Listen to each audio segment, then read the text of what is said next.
Detective Michael Cross sat in a cell, stripped of his badge, his weapon, and his dignity. The man once trusted to hunt monsters was now branded as one himself. Reporters swarmed the courthouse, hungry for his downfall. The city wanted answers. The families of the victims demanded justice. But deep inside, Cross clung to a single truth: he wasn't finished. Because even as he sat behind bars, another body had surfaced.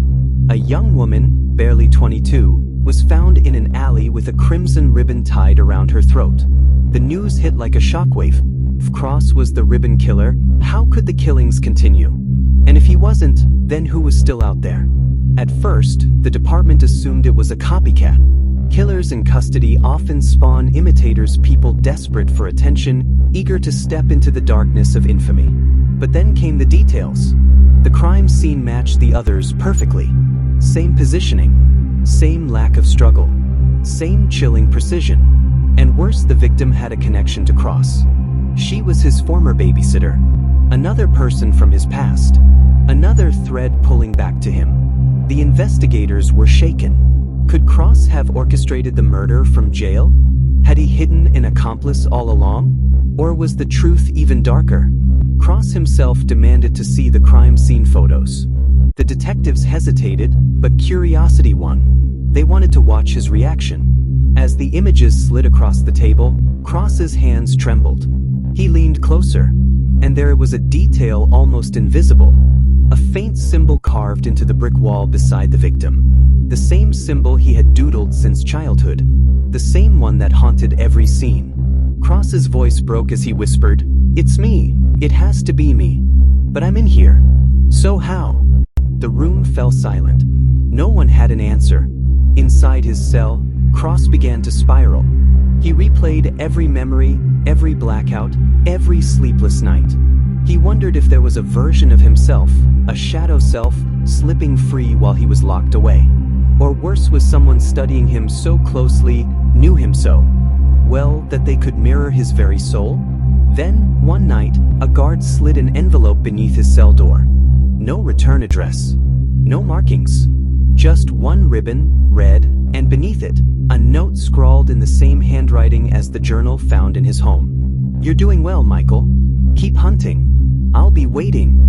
Panic surged through him. If someone else was writing in his hand, mimicking his thoughts, then who was the true killer? The police dismissed the note as a hoax. But Cross knew better. This wasn't just a killer. This was someone inside his life. Someone who knew every move, every secret, every scar. The killings escalated. 2 more victims appeared within a week. Both connected to cases Cross had worked years before. Both bearing the same ribbons. And in each scene, left behind for detectives to find, was a single photograph. Photographs of Cross himself. Some taken at his desk. Some at home with his wife. Some on the street. Whoever the ribbon killer was, he was watching Michael Cross for years. By the end of the month, Cross's fragile mind began to crack. He started to question everything: his past cases, his victories, even his memories. Had he been manipulated all along? Were the monsters he put away even real? Or were they convenient scapegoats in a game orchestrated by someone else? The evidence no longer just pointed to him. It seemed to be written through him. And then came the night Sarah, his wife, vanished. Her car was found abandoned 2 blocks from their home. Her purse is still inside. The driver's seat adjusted to her height. And tied to the steering wheel a red ribbon. The department believed Cross snapped or orchestrating her disappearance from prison with a secret accomplice. But when the surveillance footage surfaced, it showed something far more chilling. Sarah walking alone. Then a figure appearing from the shadows. A tall man in a dark coat. Not Michael Cross, but someone who looked almost exactly like him. The police dismissed the video as poor quality, distorted in low light. But Cross stared at it for hours. This wasn't a trick of the lens. It wasn't coincidence. It was him. Or someone who wanted the world to believe it was him. Because within 48 hours of Sarah's disappearance, Detective Michael Cross's children vanished too. This is Crime Chronicles. Check out for episode 3.